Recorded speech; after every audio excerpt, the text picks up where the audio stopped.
Happy Halloween, everyone. I don't talk about it often, but... Hello, I'm Mr. Holy Candy! crap, who are you? Who are you? How did Mr. you get Candy! into my Hello, I'm house? Mr. Candy! That is me! I love candy! Yes, I do! Alright. Make a candy video! Yes, make a candy video! Alright, I guess I can. Or I'll kill you! You calm down, I said I was gonna. And it's honestly not a half-bad topic to talk about on a day as delicious as this. I don't talk about this often, but I do love Halloween. Not for the reasons you may think, though. It has nothing to do with the creeps and ghouls amok in the night, and has more to do with all the candy and sweets. Yes, I really do just love eating. Thanksgiving is my favorite holiday, to the surprise of maybe one person in the crowd. Even if you don't actively celebrate Halloween, it's hard to not at least buy yourself some candy around this special day. And if the shelves clean out of stock don't say anything, then I don't know what will. But this is a Pokemon channel, so I can't just drone about candy and me eating all day. Luckily, Pokemon has many candy-related topics to talk about. In fact, I think I can talk about just the one. Mr. Candy, do you know any candy-related Pokemon topics we can talk about? No! Have you ever even played a Pokemon game? There are lots of Pokemon cards! Yes, Pokemon cards! Alright, forget it. Get ready, because who's bored? I'm bored. And today we'll be taking a dive into Rare Candies, Pokemon's premier commodity. It's been a while since I've taken a look at history, and I think it's about time that I donned the helmet once again. I'll be looking at it from a slightly different perspective, however, since Rare Candies have been with us since the very beginning.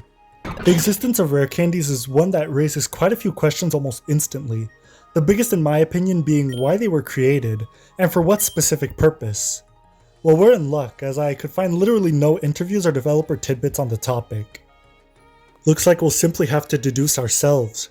Having instant level up items isn't an alien concept whatsoever in, well, any game where you gain levels.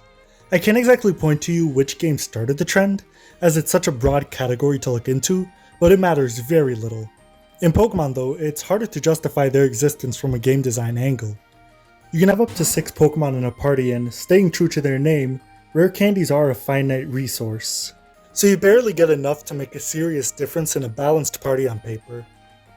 We're not even mentioning that this was before the true rise of the internet, and especially data mining, so super comprehensive guides didn't really exist besides strategy guides bought in stores.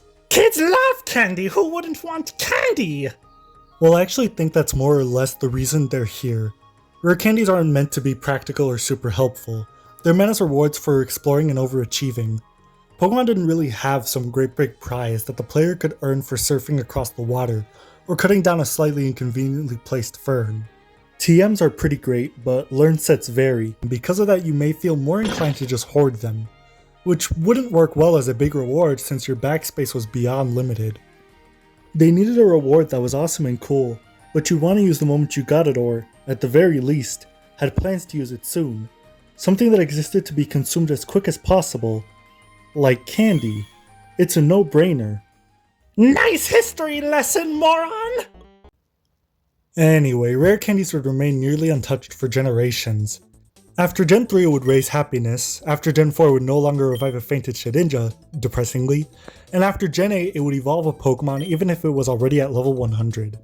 Honestly, to see something remain so unchanged and unobstructed is really weird from Pokemon. Zero upgrades, zero mechanical changes. From its inception it has remained fundamentally identical. In fact, it's the same even right now.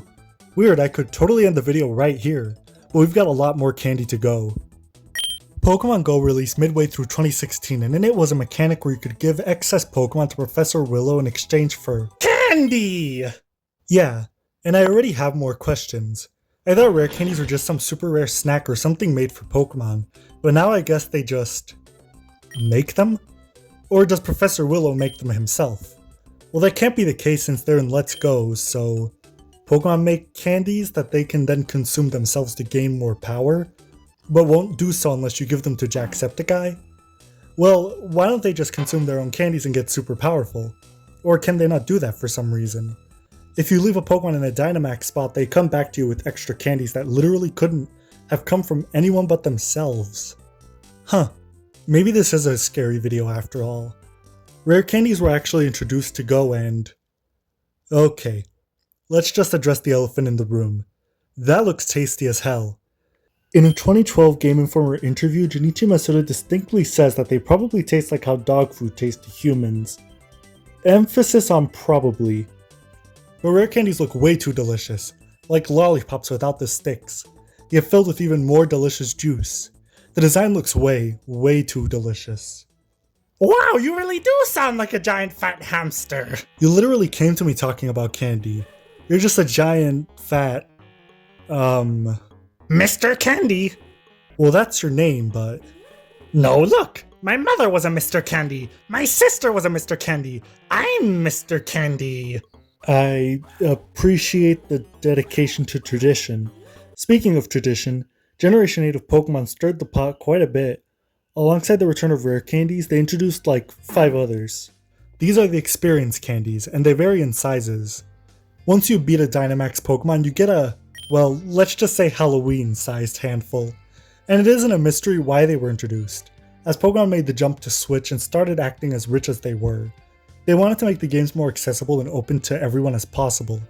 And the first thing to go was tedious grinds and high skill ceilings. Thus, experience candies were born. Here's the problem. They were completely and utterly busted. Like, worse than any oversight in any game ever made. Or maybe it wasn't an oversight, we don't know.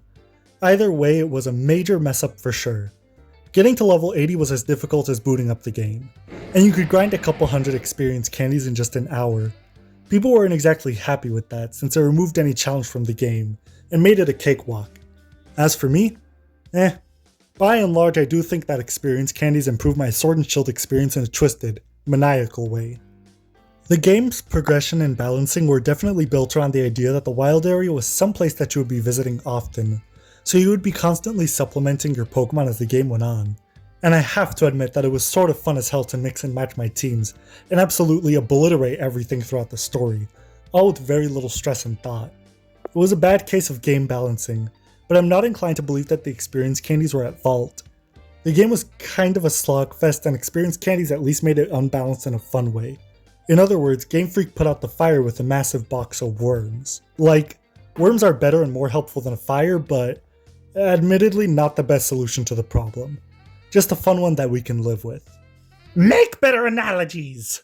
Experience candies have appeared in every mainline game and they've been done way, way better. In fact, they now address the Rare Candies original issue. Now it's an entire system of candies that aren't nearly as rare, that you can drop feed your Pokemon all the time. They're here to stay, and honestly, I really like them now. They're my favorite little goodie and I can't get enough, but I will confess that at a certain point you do end up hoarding tons of extra small ones.